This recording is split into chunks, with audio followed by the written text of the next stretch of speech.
So, according to Žižek, the crises of capitalism are beginning to reach apocalyptic proportions. The old solutions of capitalism, colonization, domination of world markets, outsourcing of economic violence, exportation of poverty, and so on, are becoming less and less effective. We are increasingly confronted with the excesses of capitalism. This is especially the case with the rise of international terrorism as a symptom of economic terror. Nor is this simply a matter of reflexivity along the lines of the risk society thesis. Rather, it draws into focus the very logic of capitalist reflexivity itself, the ways in which capitalism paradigmatically addresses and engages with its own problems. What the present conjuncture is tending to bring about is a far more direct encounter with the drive, dynamics, or Hegelian spirit of capitalism. Nowhere is this more apparent than in the way in which today's politics connects with the international economy. The global reach of capitalism and its attendant crises, viz. The overproduction of credit, precipitating toxic debt on a hitherto unknown scale, means that markets require increasing levels of political intervention in order to preserve their viability. Against the regulationist notions that the economy can and should be submitted to direct political manipulation, what we are witnessing today is precisely the opposite, the reduction of politics to a practice of global economic sustainability. Notwithstanding the diversity of antagonisms and all the sites of resistance, it is more and more the Saint-Simonian nightmare of governance limited to the administration of things, market mechanisms, that is prevailing. What then is a properly political intervention? What type of radical politics, political intervention beyond today's political interventions is possible? Postmodern and post-Marxist theory have tended to respond to these types of questions by giving a renewed emphasis to the themes of hegemony and radical subversion. Emancipation involves essentially an acceptance of the existential nature of contingency and a celebration of the infinite play of democratic demands and articulations. The logic of the political is here seen to be always in excess of any body of politics. This distinction between politics and the political has taken on an increasing centrality in contemporary thought and is associated chiefly with the work of Lafort. For him, the term politics, conceived as a particular level of the social whole, needs to be distinguished from the more radical idea of the political, la politique, as the moments of rupture and contestation in which the very organizing principles of the social whole are drawn into question. The political is not a demarcated level, but rather a dimension, if only in potential, of every form of human endeavor, wherein holism is undermined, subverted, and rendered undecidable, historical. But is this distinction so clear-cut? Badiou, for example, argues convincingly that what is called the political cannot be universalized or resolved philosophically in a once-and-for-all manner. The political in this regard is always bound by apolitics. Moreover, Lafort's characterization of politics as essentially a formal spatial realm is arguably too simplistic. As was familiar to Hegel, the state does not exist in its own positive terms, but is always accompanied by an inherent otherness and negativity with which it seeks to engage in order to reproduce itself. Politics, in this sense, strives to recognize and mediate its own failures and forms of subversion. The distinction Lafort makes between politics and the political becomes consequently more blurred. There exists rather an ongoing interweaving of the two moments of politics and the political in characteristic fashion within the terms of a broader configuration which we might call the historical mode of politics. In this context, the logics of subversion are essentially ambiguous. What appears on the surface as contestation and challenge against a social totality may in reality become caught up in the latter and actually serve to reinforce and stabilize it. For example, democratic subversion as an outlet for protest and good conscience, but which implicitly accepts and legitimizes the rules, grammar of political encounter. In order to reach the dimension of politics proper, the question is whether more radical forms of subversion can be developed that are capable of subverting the very logics of existing subversion. A commonplace today is that democracy comprises a unique historical configuration which is able to contemplate its own contingency and to thereby assign a proper materialist dignity to the dimension of the political. Democracy contains the promise of a new form of engagement in which political subjects acknowledge hegemony as a basic existential and demonstrate an awareness of their historical limitations and the provisional and partial basis of their interventions. In this way, hegemony and the political are presented as categories that are reaching their full maturation in the context of the logics of contemporary democracy. Yet for Žižek, it is more or less the opposite that pertains. The ascendance of the hegemonic form of politics is one in which the materialist force of the political is itself becoming more and more displaced and domesticated. A key reference here is Hegel. In postmodern thought, post-Marxist thought, a distinction is made typically between necessity and contingency, where hegemony and the political are viewed as allied to the latter. As Žižek points out, this distinction is, from a Hegelian perspective, considerably overdrawn. For Hegel, the point is rather to see how necessity develops retroactively in the very midst of contingency, or to put it in the opposing register, how contingency itself is always experienced as a circumscribed or systematic contingency, to put it in the words of Burbage. In other words, what is overlooked is an account of the speculative dimension of spirit, i.e. the continually unfolding historical attempts to realize a rational consistency vis-à-vis lived existence. Okay, so democracy, even radical democracy, should not be thought of as simply liberating the political as such, but rather as something that gives rise to a specific historical spirit of the political. In the terms of Luhmann, the political becomes part of the autopoietic and necessitarian development of the systemic whole. The liberal capitalist democratic imagination and its attempts to realize a world order, for example, shows how the dominant paradigm is speculatively engaging with its inherent othering and trying to take its own dissonances and counterforces into account.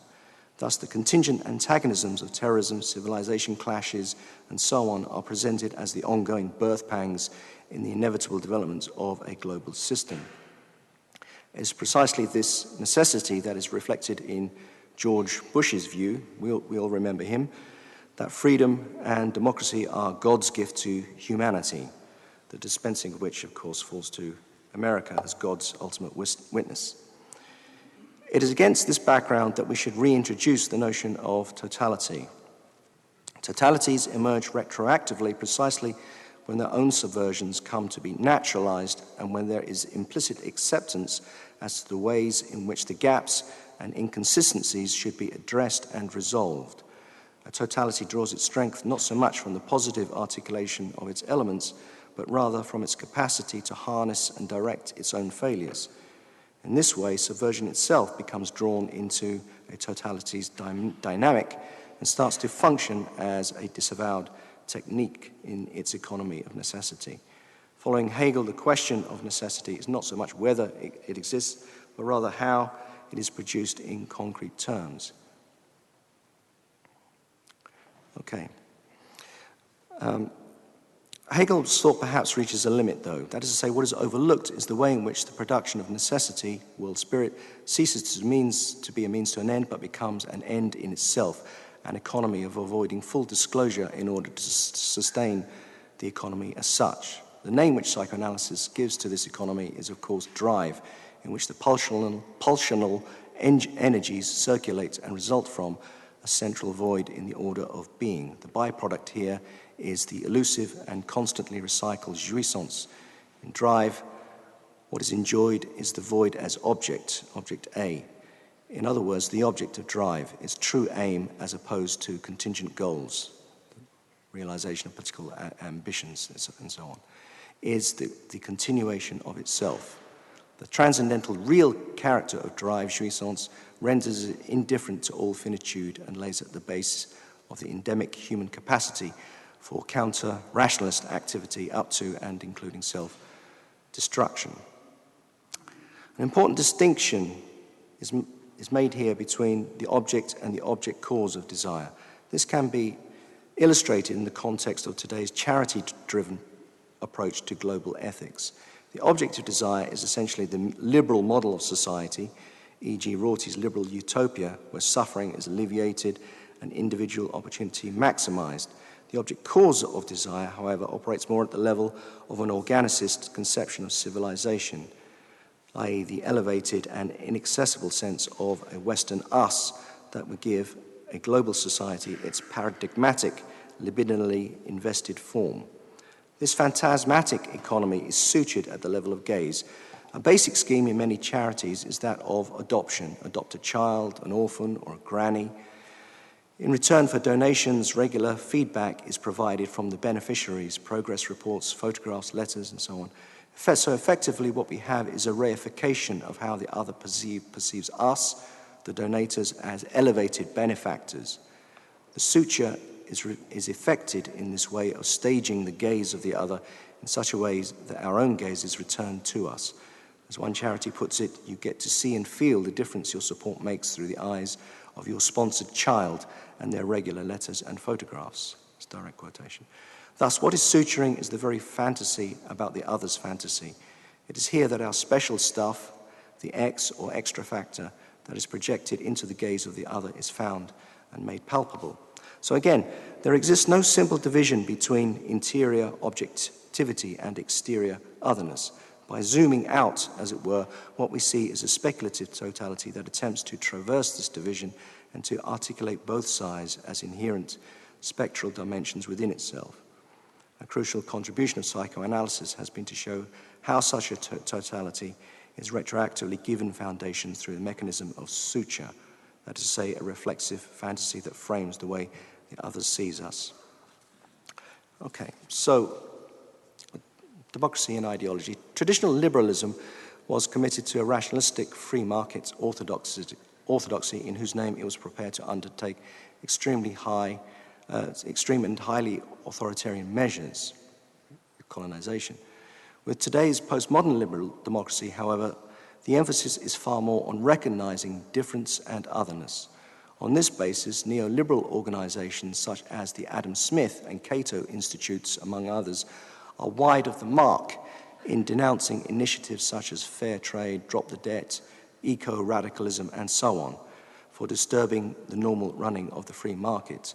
The point is rather to see how these initiatives can and indeed do develop in such a way that they serve as a supplement to the latter. As Paul Hawken, the inventor of natural capitalism, I don't know whether you know his work, he is a model of post-modern progressive liberalism. He puts it this way: ironically, organizations like Earth First, Rainforest Action Network, and Greenpeace have now become the real capitalists. By addressing such issues as greenhouse gases, chemical contamination, and the loss of fisheries, wildlife corridors, and primary forests, they are doing more to preserve a viable business future than are all the chambers of commerce put together. This view is explored more fully in his latest book, Blessed Unrest. The central assertion is that our age is marked by the spontaneous and ongoing development of a new movement in response to the excesses of modernity and capitalism. This movement is not centralized or hierarchical, but informal and rhizomatic in character, and revolves around three central themes: the environment, human rights, and social justice. It is non-ideological, eminently pragmatic, and comprises essentially that part of humanity which has assumed the task of protecting and saving itself. Of course, we might respond by asking which ideology does not see itself in some way as involved in saving humanity. Yet, for Hawken, this movement is distinguished in that it has no utopian vision and doesn't attempt to disprove capitalism, globalization, or religious fundamentalism. Rather, it tries to make sense of what it discovers in forests, favelas, farms, and is ultimately a reflection of humanity's immune response to toxins like political corruption, economic disease, and ecological degradations. The resistance of the movement is directed more towards practices than principles as such. And here's a quote from Hawking. The stereotype of civil society is groups resisting corporations, and that is true as outlined in previous chapters. What is also true, however, and this is the key thing, is that non-profit groups have formed productive relationships with corporations to help them develop in more benign ways. So there you have it. At play here is a kind of makeover discourse. As an agent of the big other, this unnamed movement acts not only as the custodian of humanity, but as a conveyor of ancient and practical wisdom, know-how, whose expertise needs to be properly sourced and applied in order to achieve a harmonious reconciliation between our socio-economic and ecological systems. In other words, it is a movement that acts on behalf of the dominant paradigm and seeks critically to reinforce it. This is where the Hegelian form of the liberal capitalist totality is reached proper, i.e. through an engagement with its own subversion and negativity. The totality is defined not simply in relation to what it excludes as threat, negativity, but rather symbolizing and making sense of this very division within itself. It succeeds through the constitutive recognition of its failures and through providing a certain grammar for its transformation. Put differently, a totality is at its strongest when it is able to circumscribe the very terms of its own subversion. It becomes an anonymous horizon that defines the possible and the necessary. Okay, so here's a quick improvisation. So what I would say in relation to yesterday's talk by Antonio Negri, what Hawking and the eco-capitalists are aware of, and Negri does not seem to be so aware of, is the extent to which concrete struggles